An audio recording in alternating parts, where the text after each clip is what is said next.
Assalamualaikum warahmatullahi wabarakatuh. Alhamdulillahilladzi anzalas sakinata fi qulubil mu'minin liyazdadu imanan ma'a imanihim. Asyhadu alla ilaha illallah wahdahu la syarikalah al malikul haqqul mubin wa asyhadu anna muhammadan abduhu wa rasuluh al mab'utsu rahmatan lil alamin. Allahumma sholli ala Muhammadin wa ala alihi wa ashabihi ajma'in. Qala Allah ta'ala fil Qur'anil Karim, a'udzu billahi minasyaitonir rajim. Ya ayyuhalladzina amanu taqullaha haqqa tuqatih wa la tamutunna illa wa antum muslimun. Pemirsa yang berbahagia, Rasulullah Shallallahu alaihi wasallam bersabda, "Salasun min akhlaqil iman. Man idza ghadiba lam yudkhilhu ghadabuhu fil batil. Wa man idza radiya lam yukhrijhu min haqqin. Wa man idza qadara lam yata'ata ma laisa lahu." Rasulullah bersabda sebagaimana yang saya sampaikan tadi, bahwa ada 3 perkara yang menjadi akhlak iman atau bisa dikatakan sebagai bagian dari adab orang yang beriman.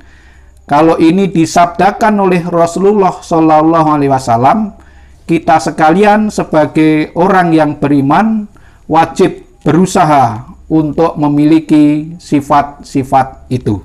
Yang pertama adalah jika dia marah, maka marahnya tidak memasukkannya ke dalam perkara batil atau tidak menyebabkannya dia berbuat kebatilan atau melakukan sesuatu yang merugikan. Nah, saudara sekalian yang dirahmati oleh Allah Subhanahu wa taala, terkait dengan marah ini, Rasulullah juga bersabda, "Laisa syadidu bisur'ati wa innamas syadidu alladzi yamliku nafsahu indal ghadab." Yang dimaksud dengan orang yang kuat bukanlah orang yang menang ketika bergulat, tetapi orang yang kuat adalah orang yang mampu mengendalikan diri ketika dia marah. Marah bagi manusia adalah manusiawi, tetapi bermacam-macam cara orang melampiaskannya.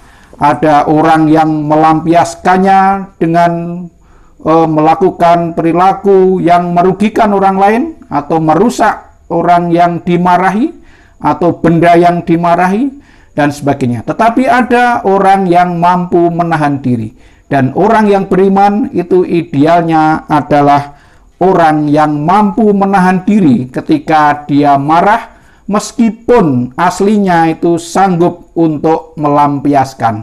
Ini memang bukan perkara yang sederhana, butuh latihan yang panjang, latihan mengendalikan diri.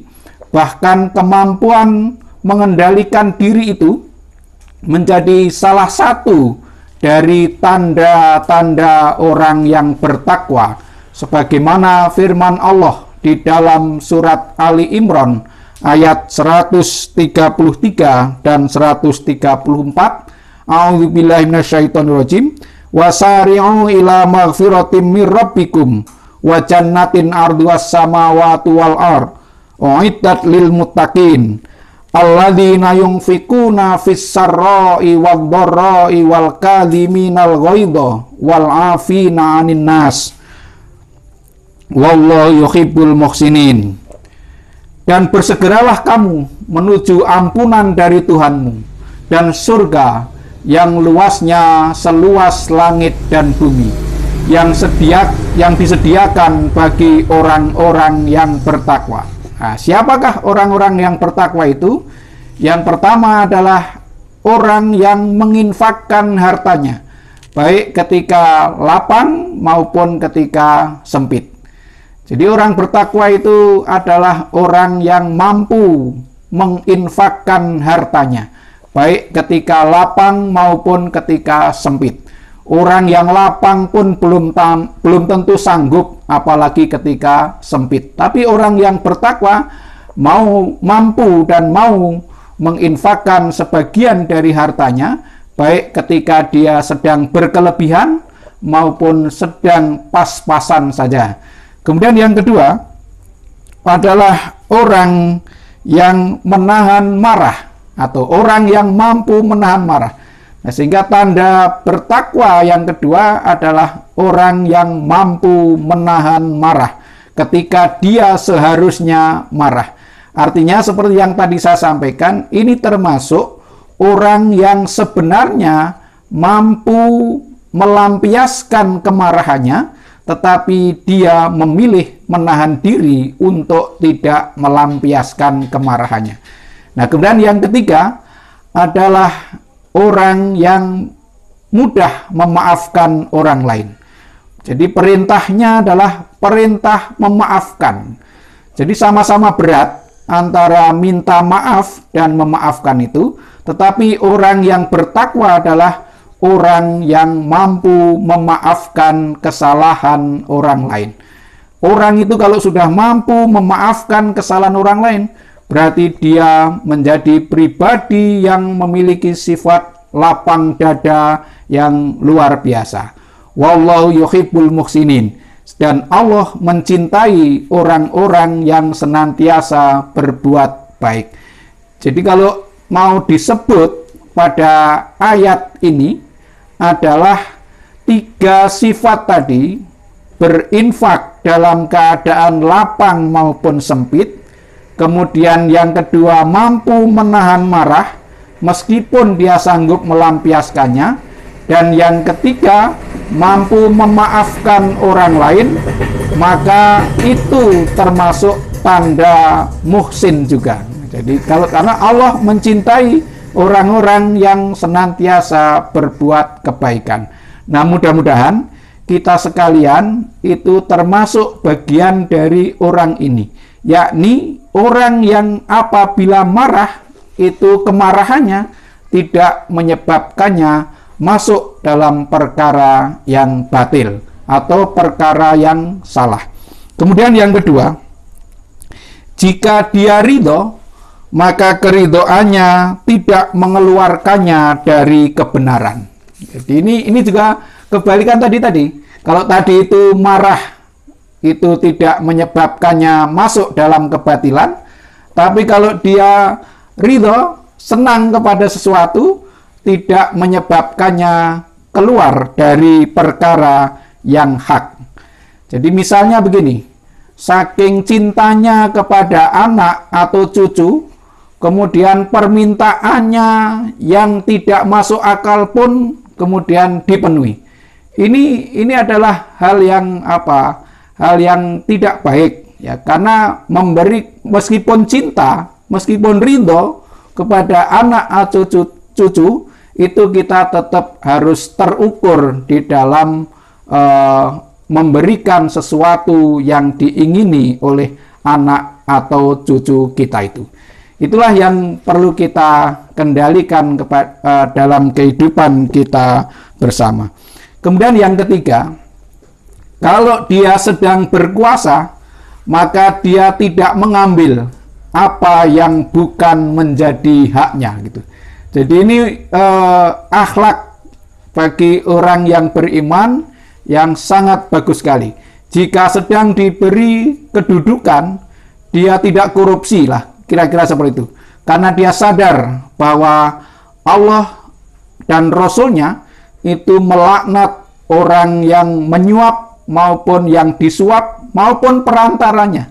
Jadi perantara penyuapan itu pun termasuk bagian dari orang-orang yang dilaknat oleh Rasulullah Shallallahu Alaihi Wasallam.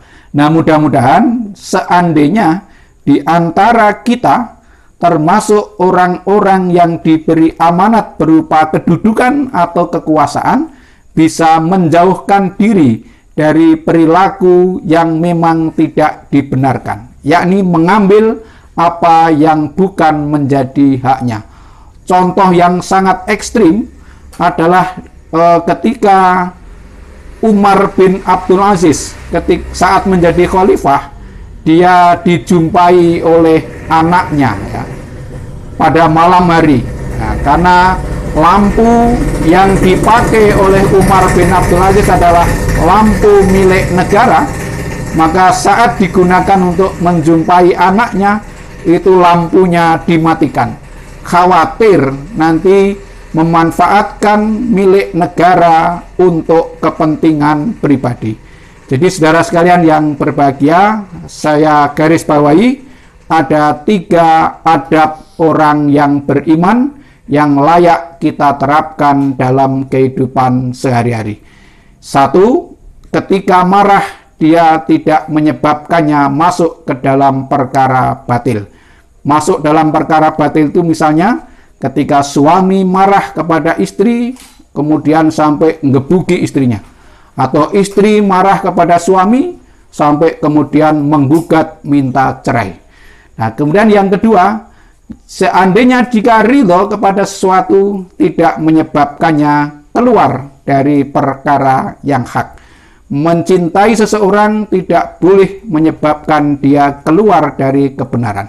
Kemudian yang ketiga adalah ketika sedang diberi kedudukan atau kekuasaan, dia tidak menyalahgunakan kekuasaannya untuk kepentingan pribadi atau golongan. Demikian, mudah-mudahan bisa kita taati ajaran Nabi ini. Barakallahu walakum fil Qur'anil azim. Wassalamualaikum warahmatullahi wabarakatuh.